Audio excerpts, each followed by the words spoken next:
அதிமுகவில் தற்பொழுது மிகப்பெரிய ஒரு பிரச்சனை வந்திருக்கிறது. அமலாக்கத்துறை அதிகாரிகள் தற்பொழுது அதிமுகவின் வேட்பாளர்கள் வீட்டில் சோதனைகள் நடத்துவதாக தகவல்கள் வெளியான உடனேயே முன்னாள் அமைச்சராக இருந்த ஜெயக்குமார் அவர்களது மகன் ஜெயதீபன் அவர்கள் தற்பொழுது தென் சென்னையின் தொகுதி வேட்பாளராக அறிவிக்கப்பட்டிருக்கிறார்.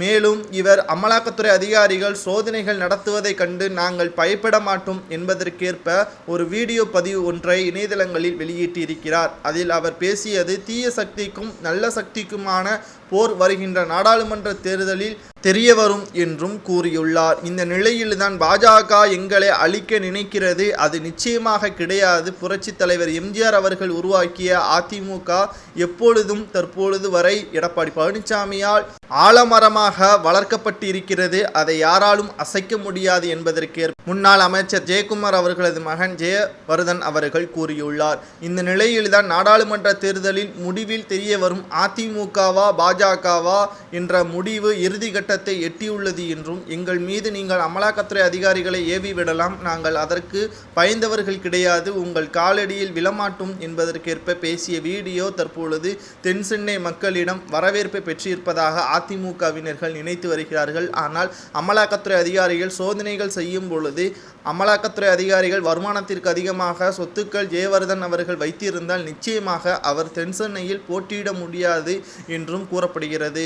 தேவையில்லாமல் வீடியோ பதிவே ஒன்றை வெளியிட்டுள்ளாரா என்ற சற்றும் தற்பொழுது ஜெயக்குமார் அவர்கள் கடும் கோபமடைந்து தனது மகனுடன் வாக்குவாதத்தில் ஈடுபட்டுள்ளார். ஏனென்றால் தொகுதி வேட்பாளர் என்ற முறையில் அவர் மீது எந்த ஒரு வழக்கும் விசாரணையும் இருக்கக்கூடாது. ஆனால் அமலாக்கத்துறை அதிகாரிகளையே ஜெயவர்தன் அவர்கள் சீண்டியுள்ளார். இதனால் தற்பொழுது மீண்டும் மிகப்பெரிய ஒரு பிரச்சனையே கொண்டு வந்துள்ளதாக அதிமுகவின் தரப்பிலிருந்து தகவல்களும் வெளியாகி இருக்கிறது.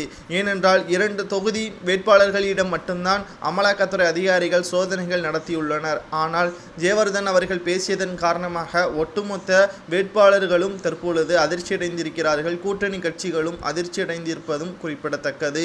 மேலும் நாடாளுமன்ற தேர்தலில் தென் சென்னையில் தமிழச்சி தங்கப்பாண்டியன் அவர்களை எதிர்த்து போட்டியிடக்கூடிய வல்லமை பெற்றவரா என்ற ஒரு சந்தேகமும் இணையதளங்களில் பேசும் பொருளாகத்தான் மாறியிருக்கிறது.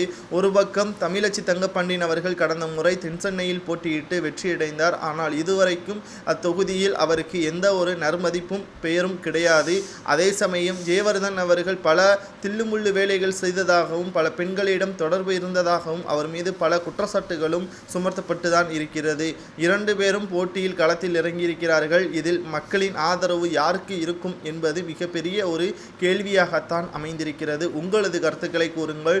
ஜெயவர்தன் அவர்கள் தென் சென்னையில் போட்டியிடுவது மிக சிறப்பான வெற்றியை தேடித்தருமா என்பதை கூறுங்கள்.